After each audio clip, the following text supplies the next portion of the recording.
Assalamualaikum warahmatullahi wabarakatuh. Di video kali ini akan membahas mengenai sumber daya manusia.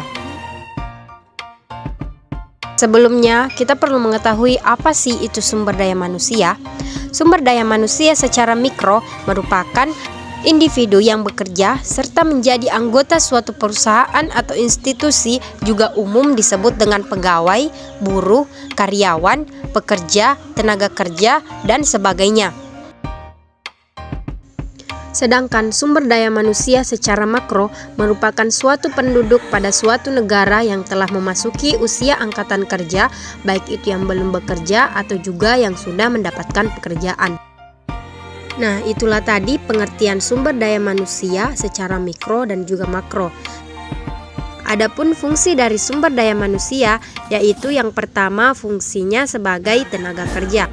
Tenaga kerja ini merupakan seluruh penduduk yang mempunyai usia siap kerja atau produktif, yang memiliki suatu kemampuan untuk memberikan suatu produk berupa barang serta jasa yang dapat bermanfaat bagi dirinya sendiri serta orang lain. Kemudian fungsi yang kedua yaitu sebagai tenaga ahli. Sumber daya manusia ini mampu berfungsi sesuai bidang serta juga kemampuannya. Salah satunya yakni sebagai tenaga ahli bagi sebuah perusahaan bahkan negara. Fungsi sumber daya manusia yang ketiga yaitu sebagai pemimpin.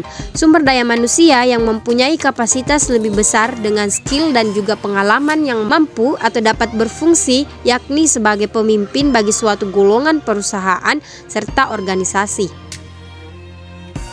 Nah, kemudian fungsi selanjutnya yaitu sumber daya manusia berfungsi dalam pengembangan iptek. Sumber daya manusia juga mempunyai fungsi utama di dalam penemuan serta pengembangan ilmu sehingga mampu digunakan untuk kemajuan dirinya sendiri, lingkungan, serta orang lain termasuk perusahaan ataupun juga organisasi.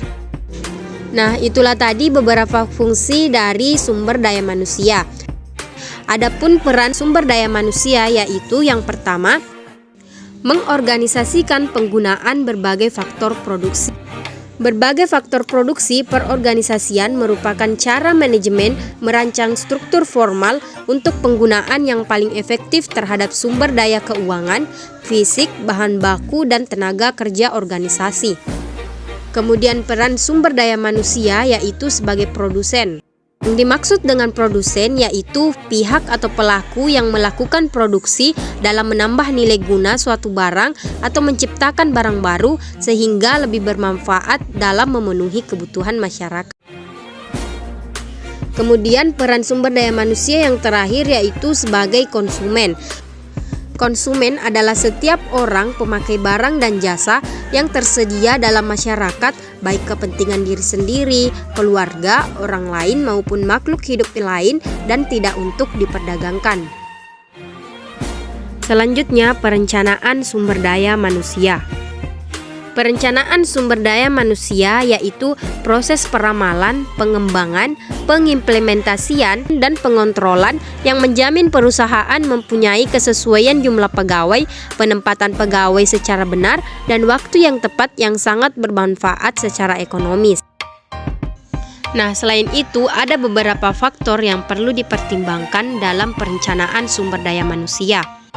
Yang pertama ada faktor pertumbuhan. Memperhatikan faktor pertumbuhan finansial serta kebutuhan perusahaan adalah faktor yang penting dalam perencanaan sumber daya manusia. Kemudian yang kedua yaitu faktor perubahan.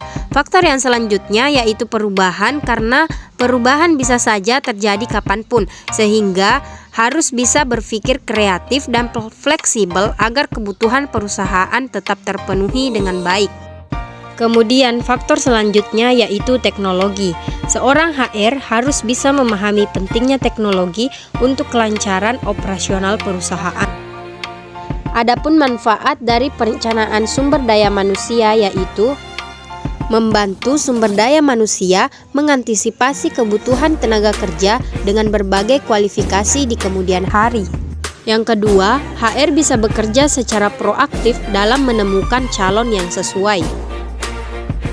Kemudian manfaat selanjutnya sesuai dengan tujuan masing-masing. Perencanaan sumber daya manusia mendukung sumber daya manusia untuk mengidentifikasi, memilih, dan mengembangkan kompetensi atau tenaga kerja yang dibutuhkan oleh perusahaan.